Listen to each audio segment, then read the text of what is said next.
ጤና ይስጥልን የተከበራችሁ አድማጮቻችን እንደምን ሰነበታችሁልን። ይህ የእስራኤልን ታሪክ የምናቀርብበት ፕሮግራማችን ነው። ዛሬ የንጉስ ሰለሞንን ወይም የሜሌክ ሽሎሞን ታሪክ እናቀርባለን።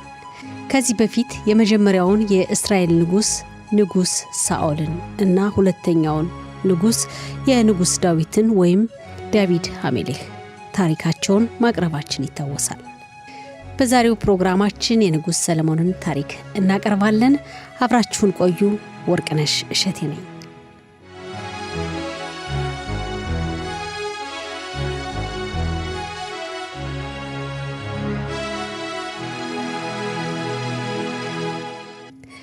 የተከበራችሁ አድማጮቻችን በንጉስ ሰለሞን ታሪክ ላይ መጽሐፍ ቅዱሳዊና ታሪካዊ ይዘቱ ላይ ማብራሪያ የሚሰጡን በቴል አቪቭ ያፎ የኢትዮጵያ ይሁዳውያን ተወካይ ራብ ይሁዳ ሳህሉ ናቸው።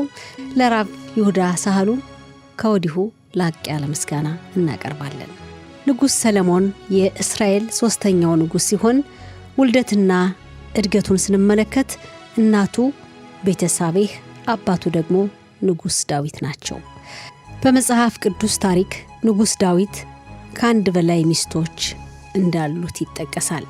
የመጀመሪያ ሚስቱ የንጉስ ሳኦል ልጅ ሚካል ስትሆን ታዋቂ ሚስቱ ግን የንጉስ ሰለሞን እናት ቤተሳቤህ ናት። ንጉስ ዳዊት በመጽሐፍ ቅዱስ ውስጥ ስማቸው የተጠቀሱ ብዙ ልጆች የነበሩት ሲሆን ስማቸው ያልተጠቀሰ ልጆች እንዳሉትም ይገመታል። ስማቸው በመጽሐፍ ቅዱስ ከሚታወቀው ልጆች መካከል አምኖን፣ አቢሴሎም፣ አዶንያስ፣ ሶሎሞንና ታማር ይጠቀሳሉ።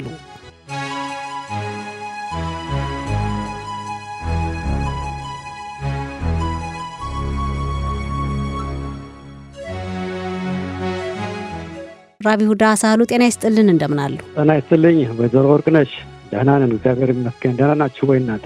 እኛ ደህና ነን፣ በጣም እናመሰግናለን። ራብ ይሁዳ ሳህሉ ማብራሪያ ለመስጠት ፈቃደኛ ስለሆኑ ከልብ እናመሰግናለን። ዛሬ እንግዲህ ከርሶ ጋር የምንወያየው ስለ ንጉስ ሰለሞን ነው። እንደው ውልደቱ እድገቱ ምን ይመስል ነበር? የንጉስ ሰለሞን ታሪክ በጣም አስደናቂና በጣም ብዙ ታሪክ ያለበት ሁኔታ ነው እና እንግዲህ አወላለዱ ከንጉስ ዳዊት እና ከባትሼባ ከተባለች ሴትዮ ነው የተወለደው እና ንጉስ ሰለሞን ሶስተኛው ንጉስ ነው። ይሄ መንግስቱ ወደ ላቀ የፖለቲካ የኢኮኖሚና የመንፈሳዊ ብልጽግና ማዕረግ ያሻገረ ታላቅ ንጉስ ነው። እንዲሁም የመጀመሪያውን የቤተ መቅደስ ህንጻ የገነባ ታላቅ መሪ ነው። በኢየሩሳሌም ከንጉስ ዳዊትና ከቤተሳቤህ የተወለደው ሰለሞን እግዚአብሔር ይወደው እንደነበር ሲወለድም አባቱ ንጉስ ዳዊት በጣም እንደተደሰተ ይነገራል። ነብዩ ናታንም ይዲዲያ የሚል ስም አውጥቶለት እንደነበርና ትርጉሙም በእግዚአብሔር የተወደደ ማለት እንደሆነ ከታሪክ እንረዳለን። ይህ ታሪክ በመጽሐፍ ቅዱስ ሁለተኛ ሳሙኤል ምዕራፍ 12 እና አንደኛ ነገሥት ከ1 እስከ 3 ይገኛል። ሶሎሞን አባቱ ንጉስ እግዚአብሔርን አመስጋኝና ዘማሪ ስለነበር በቤተ መንግስት ውስጥ በስርዓትና በጥሩ ስነ ምግባር እንዳደገ ይታመናል። በንጉስ ዳዊት የንግስና ዙፋን ላይ የተተካው የእስራኤል ሶስተኛ ንጉስ ሰለሞን ዳዊት እርጅና ሲጫጫነው በፈቃዱ ሰሎሞን እንዲነግስ ማድረጉን ከታሪክ እንረዳለን።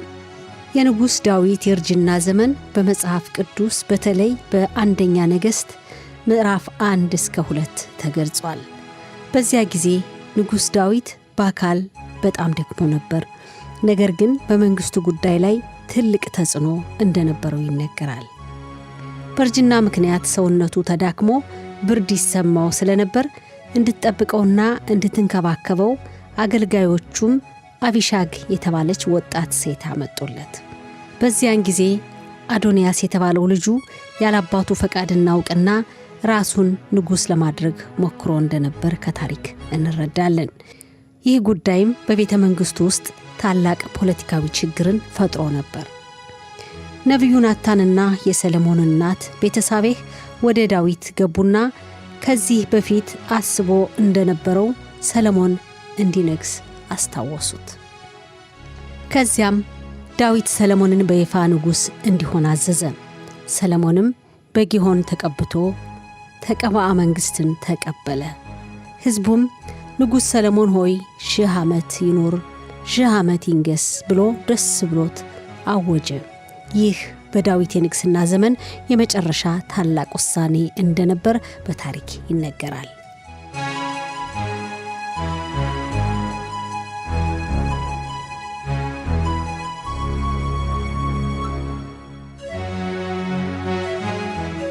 ራብ ይሁዳ ሳህሉ እንዲህ ይሉናል። ብዙ ጊዜ አስተዳደጉን በምናይበት ጊዜ ያስተዳደገው ከነቢይ ናታን ጋር ነው።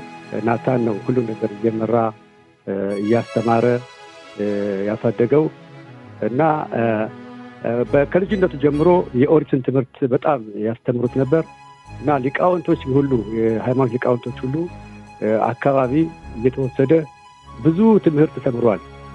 ስለ ሃይማኖት ጉዳይ እንዲሁም ስለ አገር አመራር በጣም ነው ያስተማሩት ያዘጋጁት እና አስተዳደጉ ይሄን ይመስላል እና በጣም እንግዲህ እንደምታውቂው ለንጉስነት ሲደርስ በ12 ዓመቱ ነው ንጉስ ለሆነ የበቃው ማለት ነው። በ12 ዓመቱ ነው። በልጅነት እድሜው ነው። ንጉስ ዳዊትም በህይወት ከማለፉ በፊት ልጁን ሰሎሞንን ለንግስና ሲያዘጋጀው እግዚአብሔርን እንዲፈራ ትእዛዙንም እንዲጠብቅ በጥበብ እንዲመራ አጥብቆ እንደመከረውና እንዳሳሰበው ይነገራል። ንጉስ ዳዊትም በ70 ዓመቱ እስራኤልን ለ40 ዓመታት ካስተዳደረ በኋላ አረፈ። ሰለሞንም በልጅነት ዘመኑ ንግስናውን እንደተረከበ ከታሪክ እንረዳለን። በመጽሐፍ ቅዱስ ዳዊትም ከአባቶቹ ጋር ተኛ፣ በዳዊትም ከተማ ተቀበረ ተብሎ እንደተጻፈ አንደኛ ነገሥት ምዕራፍ 2 ቁጥር 10።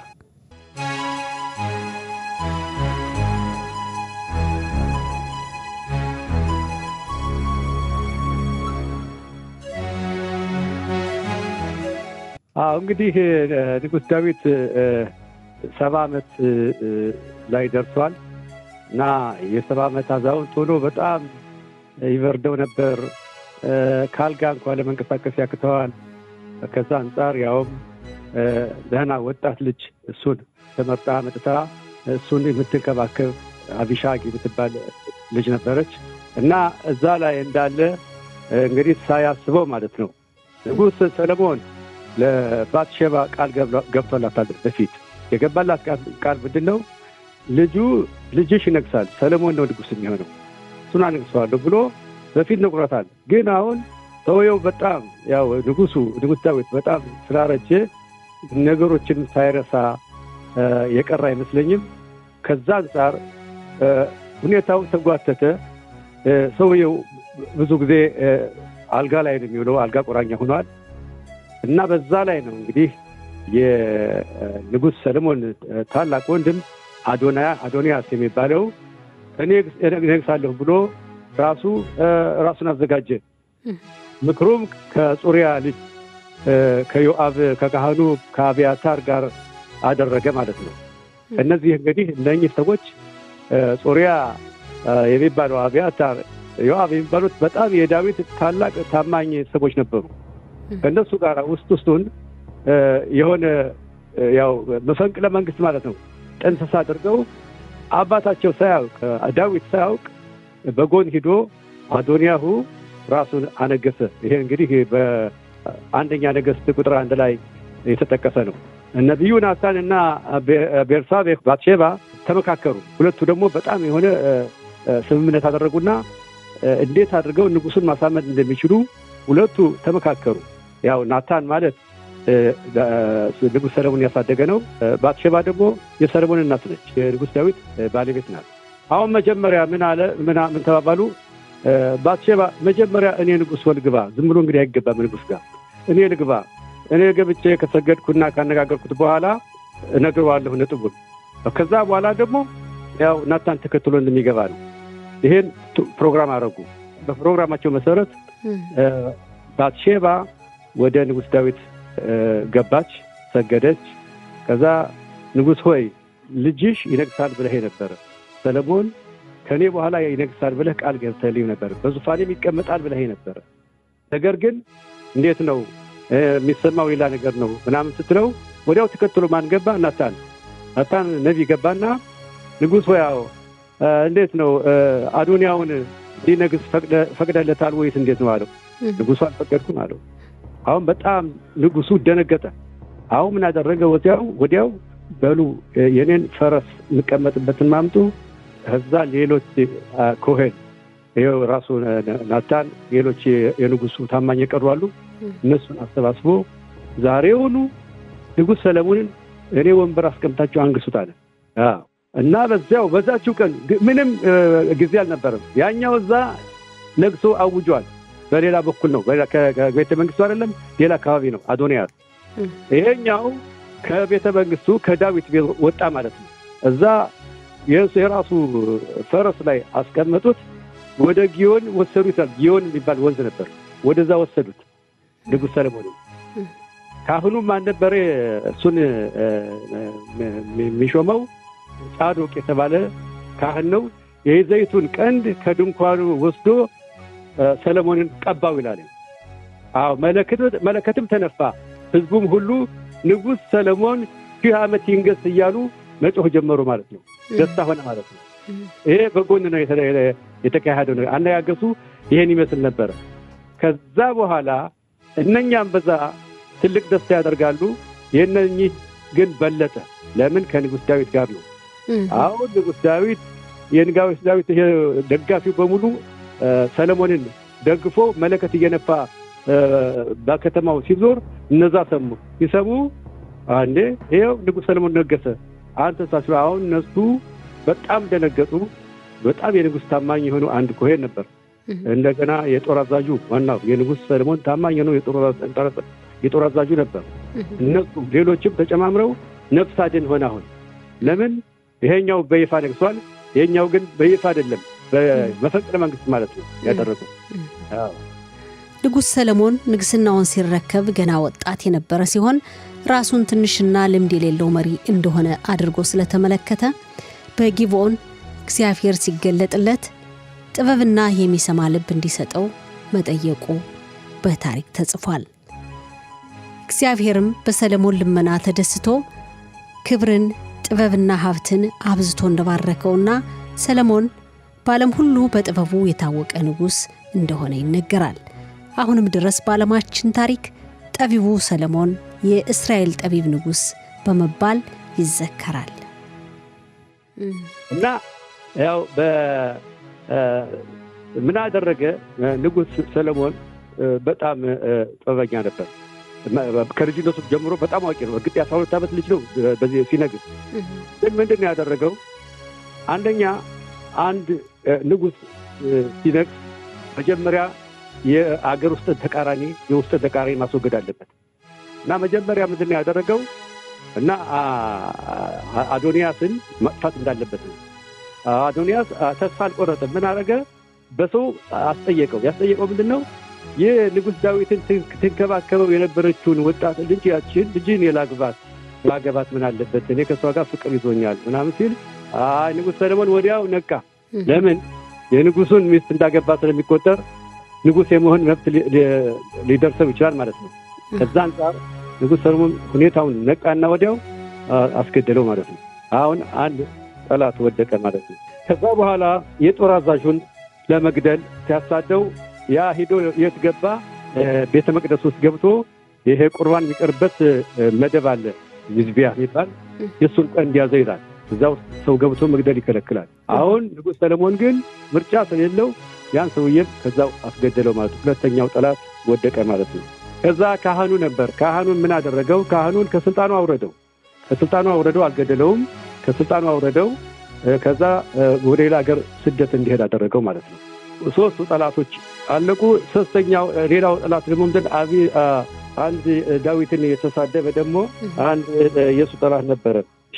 ሽምዒ ቤን ጌራ የሚባል ዳዊትን ያዋረደ አንድ ወቅት ላይ እና ዳዊት በቃ አልገለውም ያው እግዚአብሔር ያመጣብኝ ነው ብሎ ኑሮ ትቶት ነበር። ግን ዳዊት በኑዛዜ ይህን ሰውዬም እንድታጠፈው ብሎ ስላዘዘው ያንን ምን አደረገው? ሊገለው አልፈለገም። ግን ምክንያት ፈለገ። ከኢየሩሳሌም አስጠራውና ከኢየሩሳሌም አትወጣም ካሁን በኋላ ከኢየሩሳሌም የወጣህ ቀን ነፍስህን ታስረክባለህ አለ። ሰውየው ሁለት አገልጋዮች ነበሩት የስሚ ቤንገራ። አሁን ሁለቱ አገልጋዮች አምልጠውት ከኢየሩሳሌም ወጥተው ሲሄዱ እነሱን ተከትሎ ሳያስብ እነሱን ተከትሎ ወጥቶ እነሱን ፍለጋ ሄዶ አሁን ከኢየሩሳሌም ወጥቷል ተብሎ ተያዘ። መጣ። አይ ፈርመሃል አሁን ብሎ እሱንም ጠላት አጠፋው ማለት ነው። እንግዲህ ስልጣኑን በዚህ መንገድ እንዳጠናከረ ነው እና ጠላቶችን የውስጥ ጠላቶችን አጥፍቷል። ከዛ እንግዲህ የውጭ ጠላቶችን ደግሞ ለማቅረብ ያደረገው ብዙ መንገድ አለ።